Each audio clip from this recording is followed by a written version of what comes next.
My sister disappeared 10 years ago when I was only 7 years old. Her name was Rachel. She was 16, vibrant, full of life, and everything I looked up to as a child. That day is burned into my memory like a scar that never fully healed. My parents told everyone that she ran away. They said she had been troubled for months, fighting with them, staying out late, and hanging with the wrong crowd. The police filed a missing persons report, but as time passed, the case grew cold, and eventually the world seemed to move on. But I never did. Even as a child, something inside me refused to believe the story. Rachel loved me. She always promised she would never leave me. I clung to that promise for years, while my parents avoided talking about her entirely. Every time I brought her up, they would quickly change the subject or tell me it was time to let go and move forward. But I couldn't. Not when the hole her absence left in my life felt so large and heavy. As I grew older, I started to notice strange things about how my parents handled her disappearance. Her room remained exactly as it was the day she vanished. Every poster, every piece of clothing, every stuffed animal sat untouched as if frozen in time. My parents kept the door locked, saying it was too painful for them to go inside. But I always felt like there was more to it. Occasionally late at night, I would hear them arguing in hushed tones behind closed doors, their voices tense and anxious. They spoke words I couldn't fully make out, but I often caught fragments like "she knows" or "we can't risk it." Those whispers fueled my growing suspicion that they were hiding something. When I turned 17 and my parents left town for a weekend conference, I saw my chance. I had waited a decade for this moment, and I was no longer a scared child. I found the hidden key to Rachel's room tucked inside my father's desk drawer, buried beneath stacks of old tax papers. My hands trembled as I unlocked the door and stepped inside for the first time in 10 years. The air smelled stale, like old fabric and forgotten memories. The sunlight filtered through dusty curtains, illuminating Rachel's world exactly as she had left it. Her makeup sat neatly arranged on the vanity, her textbooks lay open on her desk, and her favorite hoodie hung on the back of her chair. I ran my fingers over her belongings, feeling tears prick the corners of my eyes as the weight of her absence crushed me all over again. I searched the room carefully, looking for anything that might explain what really happened. For hours, I combed through drawers, boxes, and piles of notebooks, finding nothing but schoolwork, doodles, and teenage ramblings. Just as my hope started to waver, I noticed the attic entrance hidden in the ceiling of her closet. I dragged a chair underneath it, pulled the string, and lowered the creaky wooden ladder. The attic was dark and suffocating, filled with old boxes, suitcases, and holiday decorations. I carefully navigated through the clutter, using the flashlight on my phone to guide me. Near the far corner, partially buried beneath a tarp, I found a small wooden chest. My heart pounded as I knelt before it. The chest was old, but the lock on it was new, shiny, and deliberate. Someone had wanted to keep it sealed. I pried at the latch until it finally snapped open, revealing a stack of journals bound in leather. Rachel's handwriting covered every page. I sat cross-legged on the attic floor, flipping through them, my breath catching as I read her words. The entries started like any normal teenage diary: complaints about school drama, about boys, frustrations with our parents. But then the tone shifted. The entries grew darker, more frightened. She wrote about our father's controlling behavior, about his temper, about his obsession with keeping her away from certain people. She described secret meetings in our parents' study, strange conversations she overheard, and a growing fear that they were involved in something far more sinister than simple family arguments. One entry in particular made my blood run cold. She wrote that she had discovered something in our father's locked filing cabinet, something that made her realize why our parents were so desperate to control her every move. She didn't say exactly what it was, but she wrote that if anything happened to her, it wouldn't be an accident. They'll say I ran away, but don't believe them. She wrote, I would never leave without saying goodbye to my sister. My hands shook as tears streamed down my face. My instincts had been right all along. Rachel didn't run away. Something terrible happened, and my parents were involved. I continued reading, desperate to find out what she had discovered. In the final entries, she mentioned meeting someone who promised to help her get away, to protect her from whatever danger our parents posed. She never named the person, but wrote that she would leave a clue hidden in the attic in case she couldn't escape. I frantically searched the small space again, pulling boxes apart and feeling around in the corners. Behind one of the support beams, I found a small envelope taped to the wood. Inside was a single photograph. It showed Rachel standing beside a man I had never seen before, his face partially obscured by shadows. On the back, Rachel had written his name, Marcus, and a phone number. My mind raced. Who was Marcus? And why had Rachel trusted him? Was he the one who helped her disappear? Or was he part of the danger? I carefully pocketed the photo and the journals, closed the chest, and returned everything to its place, making sure nothing looked disturbed. I couldn't risk my parents finding out what I had discovered. That night, as I lay in bed staring at the ceiling, the weight of what I had read crushed me. My entire life had been built on a lie. My parents had orchestrated a cover-up for a decade, and now I held the key to uncovering the truth. The next morning, with trembling hands, I dialed the number Rachel had written. My heart pounded as the phone rang once, twice, 3 times. Then a deep voice answered cautiously. Hello. My voice quivered as I spoke. My name is Emily. Rachel was my sister. There was a long pause on the other end before the voice finally replied quietly. I've been waiting for this call. I foreign as I clutched the phone tighter, my heart pounding so loud it drowned out every other sound around me. I sat on the edge of my bed, barely able to keep my voice steady. You know, Rachel, I whispered, needing him to confirm it to make this feel real. The voice on the other end grew softer, more cautious. I knew her, yes, and I know what happened to her. His words sent a chill through me, a mixture of fear, hope, and confusion twisting in my stomach. I needed answers desperately. What happened to her? I asked, my voice breaking. Why did she disappear? There was a long silence on the other end, as if he was carefully choosing his words before speaking. Your parents are not who you think they are. Emily, he said finally, his voice heavy. They have done things to protect themselves, things they never wanted anyone to find out. Rachel got too close to those secrets, and when she tried to expose them, they made her disappear. I could feel my pulse in my ears, my hands shaking violently as tears welled up again. What did she find? I demanded. He exhaled slowly. She found proof that your father was involved in a trafficking ring, not children but information, government contracts, corporate espionage. He stole and sold confidential data for years. Your mother helped him launder the money. They built your entire life on lies and dirty money. Rachel stumbled onto it by accident. She found documents hidden in his office and she knew she had to get away. My mind spun trying to keep up with the horrifying information being poured into my ears. I had grown up believing my father was a respected businessman admired by everyone in our community, and now that image crumbled like fragile glass. And you helped her escape? I asked, barely above a whisper. I did, Marcus replied. I met Rachel through a support network for whistleblowers. She reached out for help and we made a plan. But things went wrong. Your parents found out before she could fully disappear. We had to improvise fast. I moved her to a safe location far from here with new identification for her protection. My chest tightened as I struggled to process his words. Are you telling me she is alive? Marcus hesitated for a moment before answering.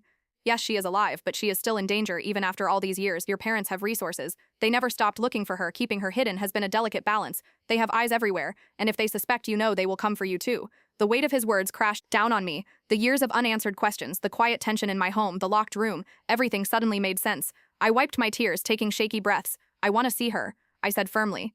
Please, I need to see my sister. Marcus's tone grew more serious. I need to make sure it's safe first. If they realize you're contacting me, it could put both you and Rachel at risk. Promise me you won't tell anyone, not even your friends, not until I contact you again and arrange a meeting. I nodded, even though he couldn't see me. I promise, I whispered, desperate to finally reunite with the sister. I thought I had lost forever after exchanging secure contact information. Marcus hung up, leaving me sitting in stunned silence, staring at my phone, my mind racing faster than I could control for the next several days. I lived like a ghost, drifting through school, through dinner, through my parents' carefully curated lives, pretending everything was normal, while inside my chest a storm raged. Every conversation, every glance from my parents felt sinister. Now their smiles forced their voices rehearsed. I wondered if they could see it in my eyes, if they knew I was finally unraveling their carefully built web of lies. I avoided being alone with either of them whenever possible, retreating to my room as soon as dinner was finished. I replayed Marcus's words over and over, analyzing every detail of Rachel's journals, searching for any clue that could prepare me for what lay ahead. I even started discreetly packing a small bag with essentials in case Marcus called and told me to leave at a moment's notice. I couldn't stay under my parents' roof any longer. Once the truth came fully into the open, I wouldn't be safe, not here, not with them. Then late one night, my phone buzzed, jolting me from a restless sleep. It was a text from an unknown number. Meet me at the old train depot tomorrow, 2 p.m. Come alone. My stomach clenched, but I didn't hesitate. This was my chance. The next morning, I made my way through school with my nerves on edge, barely able to focus on anything. My mind locked on the meeting ahead at lunch. I told my parents I had a study group after school to avoid suspicion. They smiled and nodded as always, masking whatever darkness lay beneath those familiar faces. When the final bell rang, I slipped out of school, taking the long route to ensure I wasn't followed. The old train depot sat abandoned on the outskirts of town, a crumbling relic from decades past. The windows boarded up graffiti covering the brick walls. As I approached, I spotted a man standing near one of the broken doors, tall, wearing a baseball cap pulled low over his eyes. Marcus. He nodded cautiously, looking around before motioning me inside. We entered the dark, empty building, my heart hammering with every step. He led me to a corner where a woman sat, her face hidden beneath a hooded sweatshirt. But as she stood and turned, my breath caught in my throat. Rachel, her name escaped my lips in a whisper, barely audible. She smiled, tears welling up in her eyes as she stepped forward, her voice trembling as much as mine. I missed you so much. Emily, in a flash, we were in each other's arms, clutching one another like we would never let go. The years melted away as sobs racked both our bodies, and for the first time in a decade, my sister was no longer just a memory or a missing poster. She was here. She was real. After several minutes, we pulled apart, still holding each other's hands, as if afraid that letting go would somehow separate us again. I waited so long for this, Rachel whispered, her eyes glistening. I never stopped thinking about you. Not for 1 second. I wiped my tears, still overwhelmed but filled with relief. I knew you wouldn't leave me. I whispered back. I never believed them. We sat together as Marcus kept watch near the entrance. Rachel began explaining everything in detail, filling in the gaps. Marcus had left out the full extent of our parents' crimes, the night she tried to run, the threats they made, the narrow escape Marcus orchestrated, and the years spent living in hiding, waiting for the day it would finally be safe to reach out. I listened, hanging on to every word, my heart breaking and healing all at once, as the pieces of the puzzle finally fell into place. And though the danger wasn't over yet, one truth was undeniable. My sister was alive, and together we would face whatever came next. We stayed hidden inside the crumbling depot for over an hour, our whispered conversation filling the empty space with 10 years of words. We never had the chance to say. Rachel told me how Marcus had found her, moments before our parents' people closed in, how he had moved her from state to state, always staying one step ahead of the people desperate to silence her. She explained how she changed her name, how she had to cut ties with every part of her old life, including me, in order to survive. I never wanted to leave you, Emily, she whispered. I thought about you every single day, but if they knew I was alive, they would have hurt you too. I nodded, swallowing the lump in my throat. I understand, I whispered back. I always knew something was wrong. I never believed you just ran away. Marcus approached, his voice low and serious. We don't have much time, he said, glancing toward the boarded windows. If they realize you've contacted me, they'll tighten their grip on you. We need to get you out before your parents become suspicious. My stomach twisted. I had thought I was prepared for this moment, but now the reality of leaving everything behind hit me like a wave. My school, my home, my friends, even the tiny pieces of normal life I clung to would be gone. But one look at Rachel's face and I knew there was no other choice. My parents were not the people I thought they were, and staying under their roof was no longer safe. What do we do? I asked. Marcus pulled out a small envelope. Inside were identification, documents, credit cards, and paperwork under a new name. Everything is set, he said calmly. You'll come with us tonight, but we need to make it look like you simply vanished like your sister did. My heart pounded as the weight of what we were about to do settled in. Rachel squeezed my hand. It's the only way, she whispered. Trust me, Emily. We left the depot through a back exit, slipping into a nondescript black SUV. Marcus had parked behind an overgrown fence. The drive was tense, filled with silence as Marcus weaved through side streets, avoiding main roads and intersections. Rachel sat beside me, her hand never leaving mine. When we reached Marcus's safe house, a small cabin hidden deep within the woods, I finally exhaled the breath I had been holding. It was small but secure, heavily fortified with cameras, alarms, and multiple escape routes. I recognized the preparations were not paranoia but hard-earned caution. We have a few hours before they realize you're gone, Marcus said. You need to say goodbye to your old life silently. He handed me a burner phone. You can make one call but keep it vague. No details, no location. My mind immediately went to my best friend Anna. She was the one person I trusted the most outside of Rachel. I dialed her number, my hands shaking. Emily. Where are you? She answered instantly, her voice filled with concern. You didn't come to school today and your parents are freaking out. I forced a calm tone, trying not to break. I'm okay, Anna, but I have to leave. I can't explain right now, but I promise one day you'll understand. Please trust me. Her voice trembled. Emily. What's going on? Please tell me. I closed my eyes, biting back tears. I can't, but I'm safe. I love you, Anna. And thank you for always being there for me. I hung up before she could respond, wiping my tears. Rachel hugged me tightly, whispering how brave I was. The following hours were a blur. Marcus destroyed my old phone, wiping every trace of my identity. Rachel helped me pack a few belongings while Marcus went through my parents' online accounts, carefully planting digital trails to make it appear as though I had run away by choice, just like they claimed Rachel did. It's important they believe you followed the same path, Marcus explained. If they suspect anything different, they'll dig, and if they dig, they might find us. I nodded, knowing how high the stakes were. As night fell, Marcus led us to a new vehicle, switching license plates before we headed toward a private airstrip. We're leaving the state tonight, he said. The further we get, the harder it'll be for them to track us. I stared out the window, watching the familiar town fade into the distance, knowing I was leaving behind everything I had ever known. But this time I wasn't leaving alone, and I wasn't running from the truth. I was running toward it, toward freedom, toward family. As we drove, Rachel told me more details about what our parents had done. The trafficking ring was bigger than Marcus originally told me. It wasn't just corporate secrets, but blackmail, bribery, and political manipulation. Our father had been working with powerful people, collecting information on politicians, business leaders, and law enforcement, using it to extort and control them. My mother managed the financial side, laundering millions through fake charities, offshore accounts, and real estate investments. Anyone who threatened to expose them was silenced, including members of their own inner circle. When Rachel stumbled onto their encrypted files hidden in a locked drawer, she unknowingly became a threat. They confronted her, tried to force her silence, but when she refused, they staged her disappearance, hoping to erase the problem entirely. That's when Marcus stepped in, part of an underground network dedicated to helping whistleblowers escape dangerous situations. Your parents are dangerous people, Emily, Rachel said, her voice barely above a whisper. They'll do anything to protect their empire. Even now, they'll be watching, looking for signs that you've uncovered the truth. But Marcus has kept me hidden for 10 years, and now he'll keep you safe too. I stared at her, my heart breaking and swelling at the same time. You risked everything to protect me, I whispered. You gave up your entire life so they wouldn't hurt me. Rachel's eyes filled with tears as she smiled softly. You were always the most important thing to me, Emily. I couldn't let them take you too. We arrived at the private airstrip under the cover of darkness. Marcus led us toward a small plane where a pilot waited, engine humming, ready for takeoff. This is just the beginning, Marcus said. Once we're in the air, we'll head to a secure location far away where they'll never find you again. The three of us boarded the plane, and as the wheels lifted off the ground, I looked out the window, watching the city lights shrink below. I wasn't afraid anymore. For the first time since Rachel vanished, I felt whole. I had my sister back, and together we would face whatever came next, knowing the nightmare we left behind was no longer our prison, but only the start of our fight for freedom and truth. The plane soared through the night sky, cutting through the clouds as the world beneath us disappeared into the distance. Rachel sat beside me, her hand gripping mine tightly while Marcus quietly reviewed files on his tablet, occasionally glancing toward us to check if we were okay. I stared out the small window, watching the stars shimmer against the endless blackness, unable to fully process the whirlwind of events that had unfolded over the last 48 hours.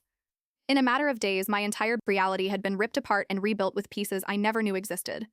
I had spent years believing my sister was gone, thinking my parents were grieving and broken. But now I knew they had orchestrated everything. Rachel had not run away. She had been forced to vanish for her own safety. Our parents were not victims. They were predators. Our flight landed in a remote airfield hours later in a state I had never been to before. Marcus led us into an unmarked vehicle where another driver waited. Without speaking a word, we drove for what felt like forever, winding through wooded backroads before finally arriving at a secure compound surrounded by tall fences, cameras, and guards. "This is home for now," Marcus said quietly. Leading us inside. The building was simple but heavily fortified. The walls reinforced, the windows covered, and every entrance secured by biometric locks. The organization that helped us, Marcus's network, had safe houses like this scattered across the country. "We'll be staying. The work all away. Arrange your permanent identities and assess the situation," Marcus continued. "Your parents will begin searching soon. They have people everywhere, but we're always a few steps ahead." Rachel and I were assigned rooms across the hall from each other, but we spent most of our time together trying to make up for the years stolen from us.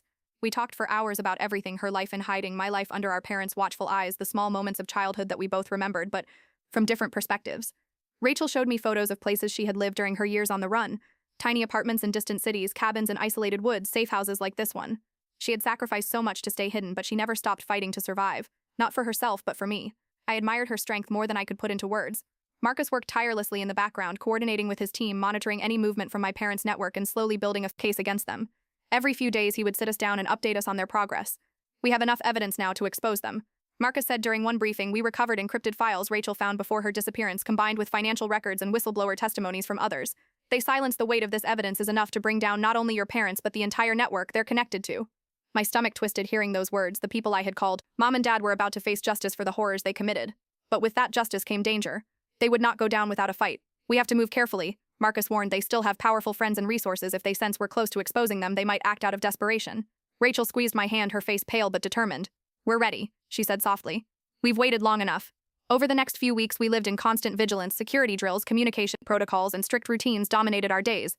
I began training with Marcus's team, learning how to defend myself, how to spot surveillance, how to stay invisible if the worst happened. They taught me skills I never imagined I would need, but every lesson made me feel stronger, more in control of my fate. The more we uncovered about our parents' network, the more horrifying it became. Their operation extended far beyond what we first thought. Politicians, law enforcement officers, business leaders, and even high-ranking officials were either complicit or being blackmailed into silence.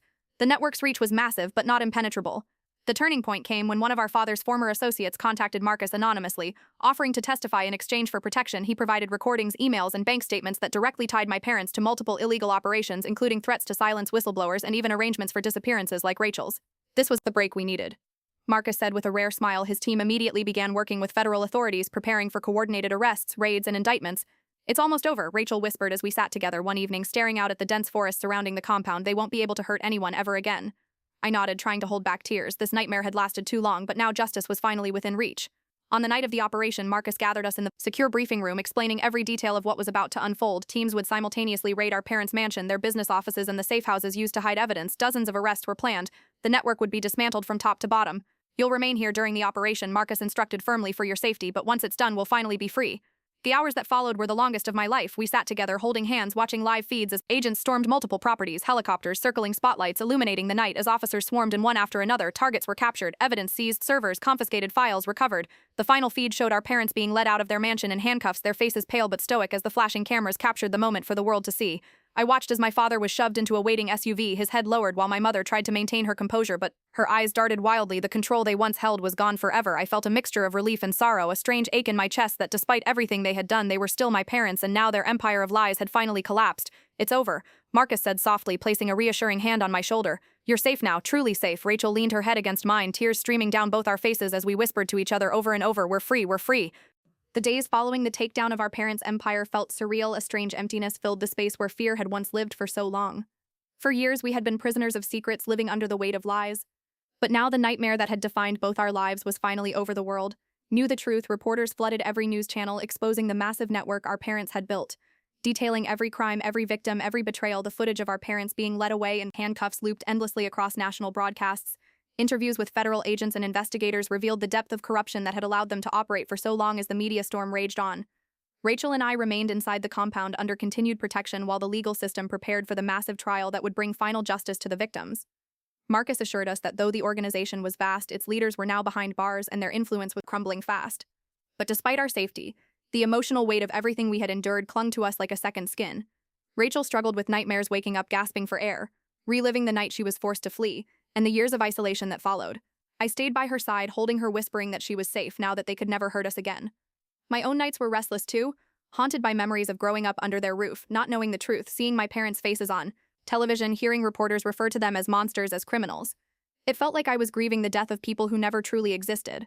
Our parents were gone, but the people we thought they were had never been real. Therapy became a lifeline for both of us. The organization provided some of the best trauma specialists in the country, helping us slowly untangle the complex web of emotions. Guilt, anger, grief, and relief collided in ways we struggled to articulate. Sometimes we would sit together for hours saying nothing, simply existing side by side, drawing comfort from each other's presence. As the weeks passed, Rachel and I started to talk about the future for the first time. We were free to dream without fear of who might be watching or listening. Marcus sat us down one evening, his face softer than usual. "You've both been through more than anyone should endure," he said. "But you've survived. You've helped bring down something far bigger than just your parents, and you've given countless other victims a chance at freedom. You can choose what comes next. Whatever path you want will help you build it." Rachel glanced at me, her eyes filled with hope but also hesitation. "What do we do now?" "Emily," I smiled, though my chest tightened with emotion. "We live," I said. "We live the lives they tried to steal from us, and we make sure no one ever goes through what we did." Marcus arranged for us to relocate far away under completely new identities.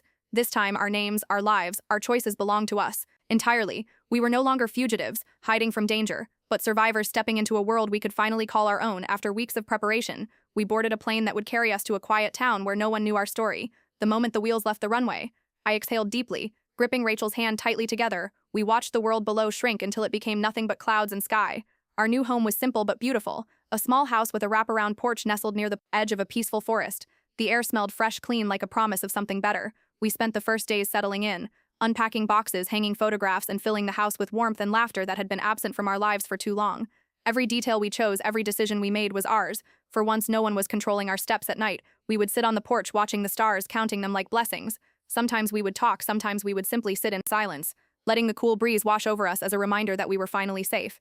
Therapy continued, but the sessions grew lighter, more focused on healing rather than survival. Rachel found joy in gardening, spending hours planting flowers and vegetables, transforming our backyard into a vibrant oasis. I dove into writing, documenting everything we had endured, every secret uncovered, every battle fought, pouring our story onto pages not for the world to see but for us to reclaim our narrative.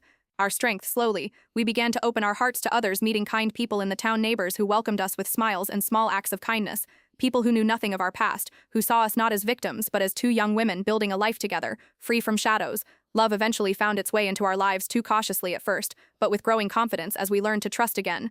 Rachel met someone who cherished her strength, who listened with patience and loved without condition. I found someone who supported my writing, encouraged my healing, and stood by me without ever needing to know the full depth of my past. We both learned what it meant to be loved freely without fear or manipulation. It was a gift we never took for granted. Every morning felt like a victory, waking up in our home, making coffee, watching the sunrise, and knowing we had survived. Not just survived, but lived despite everything our parents tried to take from us. Their power was gone, their influence shattered, but our bond as sisters had endured stronger than any force that tried to break it. We often talked about the day when we might share our story with the world, not out of obligation but because we wanted to give hope to others who felt trapped in silence. But for now we chose peace, privacy, and the simple joy of living without chains. One evening as we watched the sun dip below the horizon, Rachel turned to me, her eyes shining with quiet strength. "We did it," she whispered. "We're really free." I smiled, tears prickling my eyes. "Yes, we are," I whispered back, "and we always will be together." We sat there letting the silence wrap around us, not as a void but as a comfort. The absence of fear, the presence of hope, the beautiful stillness of freedom, earned through unimaginable pain and unbreakable love. The years passed gently as Rachel and I continued to build the lives that had once seemed impossible. The wounds we carried slowly turned into scars, reminders of the darkness we had escaped, but no longer sources of pain. Instead, they became markers of strength, symbols of how far we had come and how much we had overcome. The house that once felt like a fragile safe haven grew into a true home filled with laughter, love, and peace. Rachel flourished in her work, eventually becoming a counselor, specializing in trauma recovery. Her experiences gave her a depth of understanding and empathy that resonated with her clients. Her gentle strength inspired countless survivors to confront their own pain and to believe that healing was possible.